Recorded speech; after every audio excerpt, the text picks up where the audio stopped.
So I used to travel each and every week, whether domestically within the United States or globally.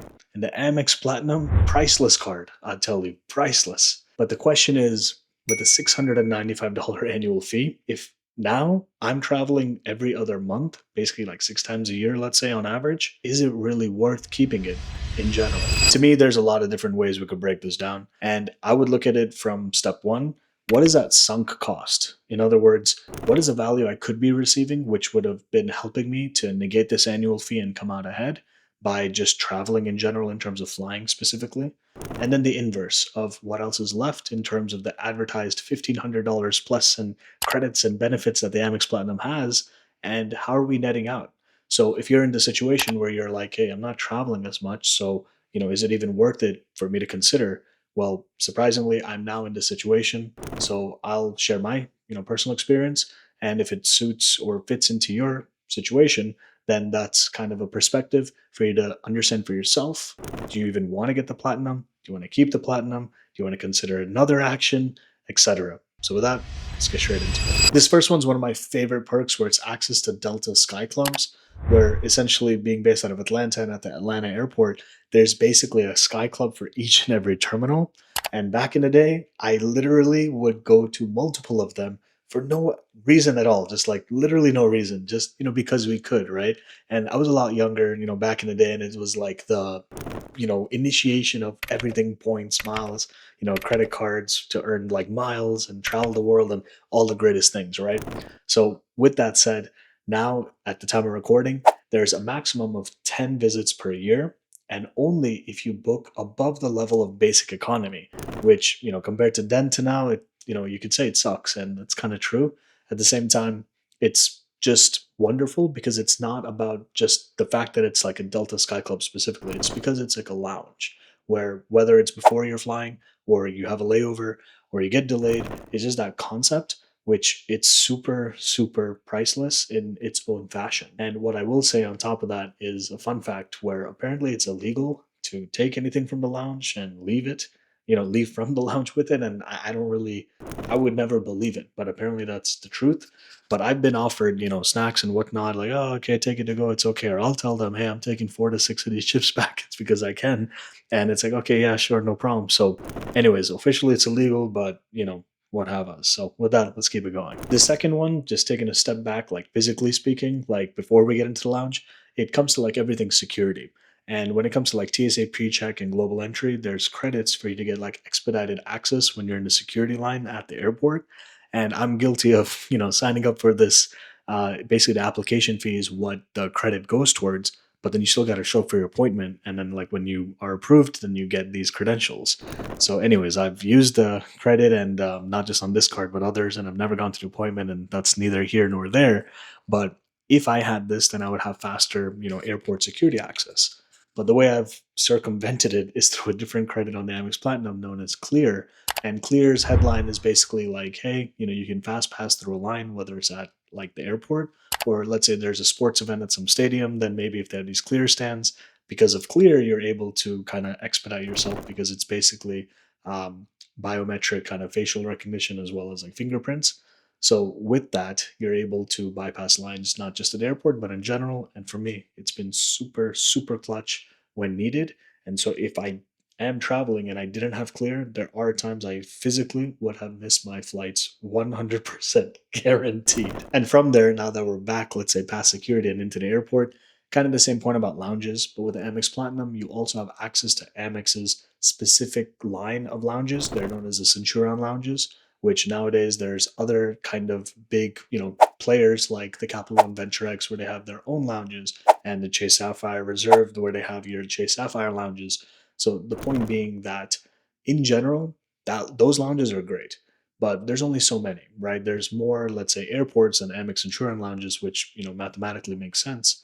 But in general, the inverse of that is like the chances of finding any lounge in an airport, the chances of that being part of the Priority Pass network, which is basically a membership where you get access to 1,300 plus lounges worldwide. That's really the bigger benefit of the Amex Platinum, where there are other cards that offer this type of like general lounge access, which it's easy to take for granted. But again, the Amex Centurion lounge access, Delta Sky Club, and the Priority Pass lounge access, this so much opportunity with the Amex Platinum, which, it's easy to say there's so much choice, but when you need it, you have it. So we covered getting past security and now past the lounge, and now we're actually, let's say, in the plane. So the Amex Platinum has a $200 airline credit. And although it sounds kind of like, okay, I could book flights with this credit, it's not so straightforward.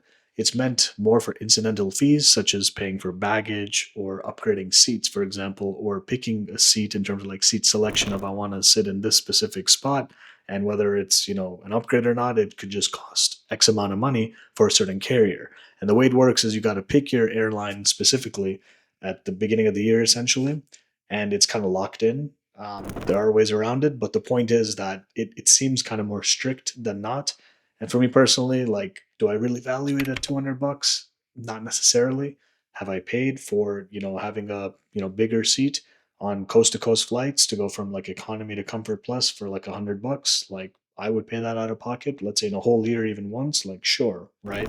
So what that really means is, this credit has value. Is it worth the full 200? It's going to be up for debate depending on the individual. My favorite redemption for this has been the big front seat, it's called. That's like the marketing name in terms of Spirit Airlines' first class seat. And so these seats maybe like extra 40 bucks, 50 bucks, sometimes it could be 100, just depends on the route.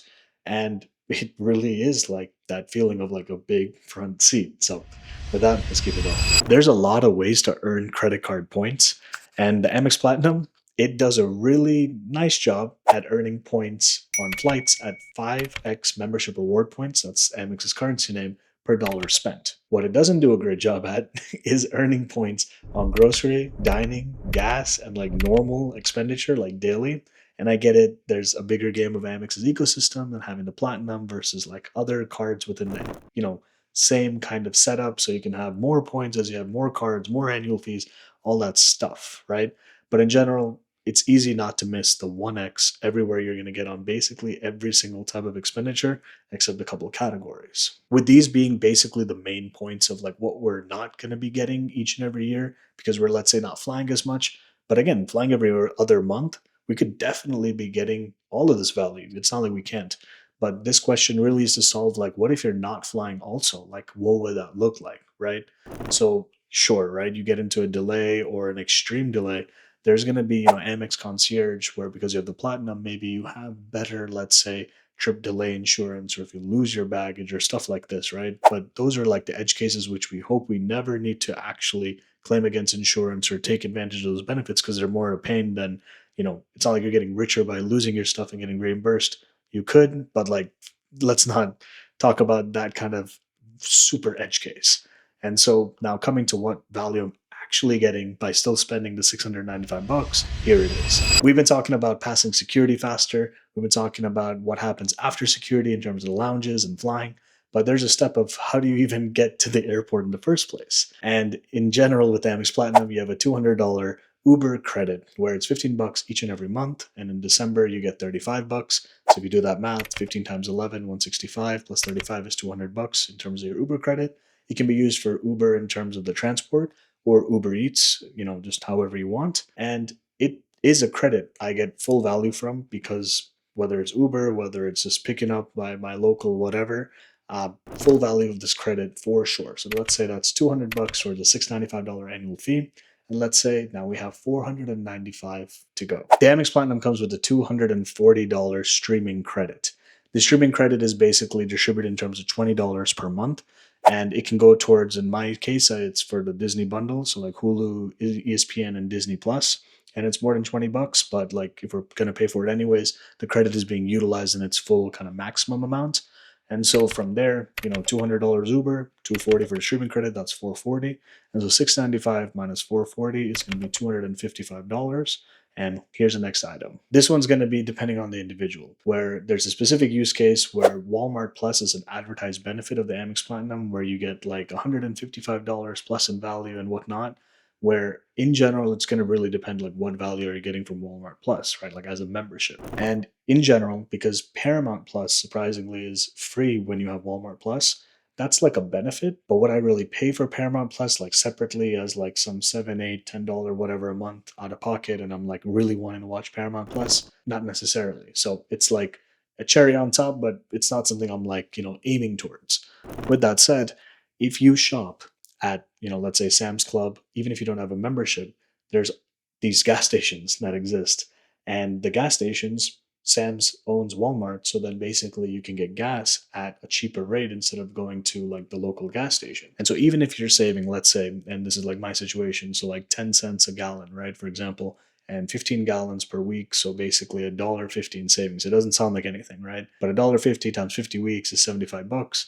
So again, not to count pennies, but in the game of cashback, it's very normal to do this. And in terms of this annual fee, it's ideal not to just break even on annual fee and do all this mental gymnastics and coupons and credits and all that stuff. But there's like a bigger value that can be had just depending on how you use the card. And so in general, if we subtract $75, we'll get this number. I'll put on screen and let's keep it going. So in our calculations, we got $180 of annual fee to keep on figuring out, is it, worth it to keep this card, or are we, flushing away $180 in value? And I will say that one of the craziest perks, which I've had this card for like years, like 5 plus, 6 plus, 7 plus years. That's like the range of how long I've had it. And I've never used a perk that was given to us each and every year because I was not knowledgeable enough of how to use it. But I used it more recently than not. And I finally learned that the $200 fine hotels and resorts credit is not like a scam credit where it was just made up in my mind. I was like, hey, they're giving us $200 for the super luxury kind of stuff. And so what that really means is if they're giving you 200 off, they're probably trying to make you spend like 300-400 or more for, getting back that 200. That was just like a blanket statement assumption thing that was just in my head, right? And I'm so glad that I proved it wrong, because when I got to take advantage of this at the credit card creator meetup in New Orleans, Louisiana, like it's crazy. It's like Waldorf Astoria Tapa Hotel, the Roosevelt, and super class hotel, and $200. Like the night rate was 201, so the full credit went towards there. And a part of it, you also get like daily credits for spending for like food, coffee, what have us, and complimentary upgrade. And there's more benefits. Like I could speak on this. It was like a crazy experience, and it wasn't just once. Like now I know I can keep doing this year over year over year. The question is, would I have spent that 200 out of pocket to have this type of experience? Personally, given that situation, of course, yes, just like social involvement. But for myself, like alone or whatever, like not necessarily. So the point being, I value it as a nice like $100 type of like I would spend that on a hotel night anyways, and then we're getting that back. So out of $180, it's basically like we're effectively still paying $80 out of pocket for the Amex Platinum. But again, like there's some certain life experiences with this credit that I've had, some core memories. So from that perspective, there is more like, happiness, I guess you could say, where it's not just about the pure like dollars and cents, but there's like that bigger picture. And so with that, this next item, this is where a lot of people, I get it, like, it could be $0, where it's $100 towards Saks Fifth Avenue. And I generally have not shopped there in my life, and I've only shopped there purposefully because of this credit. But I've received, value in terms of I'll buy like a shaving cream, aftershave, this kind of like Tumi over here. I don't know, it's like a pencil case or something like this. But again, this was $50 on the site. When I spent $50 for this, it's been really useful when I travel for cables and stuff like that. But no, this you can buy this at, I'm not saying dollar store, but like for $4 or $5, you can get it. So the point I'm trying to say is it worth $100? Not necessarily. Are there roundabout ways of getting even more value? Sure, right? But I would value this like not that much, like to be honest. So even if I value it at, let's say, $20, right? Then that $80 becomes $60 in terms of like net annual fee I'm still paying. So am I losing money? Question mark, right? I say no, because Amex offers on the Platinum super specific niche edge case, but there are deals like that are not an Amex Gold, not an Amex Green, not an Amex Everyday, Business Plus, like literally like all these other cards I have, like Hilton Business, like all these Amex cards that I have. I'm telling you, like there's just one offer that's like example, like get 100 for spending 500 that you would have spent anyways, or get 75 for spending 300 like they were going to spend anyways. Get 5x extra membership award points per dollar spent, up to X amount of spend at like a Sephora or something, or an Ulta or whatever. And if you're going to buy the same products anyways each and every period, then you're really coming out ahead really fast. Not in the way of like, hey, you should spend to get your money back, but if you're going to do the spend anyways, then you are getting, said money back. The other couple things that I cannot leave out of this video is hotel status, which means a lot to me, especially when I was traveling on the road and even otherwise. Like Marriott status, gold level, And Hilton gold level status, it's not like the most, right? It's not your titanium elite ambassador status of Marriott or diamond with Hilton, which you can get diamond status just by having the Hilton Aspire card, for example, right? The point is that having that status, especially when you're traveling with, not just yourself and like family or like familial reasons, man, it's night and day of a difference, whether it's, an upgrade or you get, let's say, credits to share, just by having Hilton Gold status where you get like a food and beverage credit, which I know has been devalued from many, many years ago, but like you're able to share it not just with you, but with two people. Let's say if you have a guest in the room officially, right? So there's that. That already pays for itself multifold in its own way. Like I'm talking like a couple $100, which would have to be burned anyways. If like even if you want like a coffee and a water and you're traveling a lot on the road, it adds up, right? At the same time, we also have a perk that like I value at $0 because it's just not how I travel personally. But like National, the car rental company, you have elevated status with them, like Emerald Executive, like off the tops. I don't even know it, right? And what that really means is the fact that I've gotten upgraded twice by just having National and attaching my member number and renting the car that I was going to do anyways, and getting hundreds of dollars of upgrade in terms of value, which I honestly value at $0, is testament to say that there's a huge cherry on top in terms of like the Amex Platinum and the perks and all these type of things. But like to quantify that, like I wouldn't pay for that higher class of card that I got. But that higher class of car helped, when I was traveling, let's say there's friends in the city that I'm visiting, then like, it's like a vibe, it's a feeling, it's all those things, right? So, they say like money can't buy happiness, but like, sure, right? Like these type of things are they're like a cool like thing, let's put it like that. So overall, like, am I getting, more than $695 worth of value? 100% yes. Am I losing money where I need to justify this? If I'm not thinking too much about it, sure. But for my lifestyle, I think it makes sense. Where if you're not traveling every other month, it still makes sense. Which means if I am traveling even more often, the Amex Platinum really, really, really saves me a lot of time, burden, money, and everything. Because a lot of meals when we're traveling at the airport, it's important, man. Like, so there's a link in the description below to meet one on one, absolutely free, like a 15-minute chat. Love to know who you are on the other side and how I can add value to your life. So, with that, check it out and hopefully talk to you soon. See ya.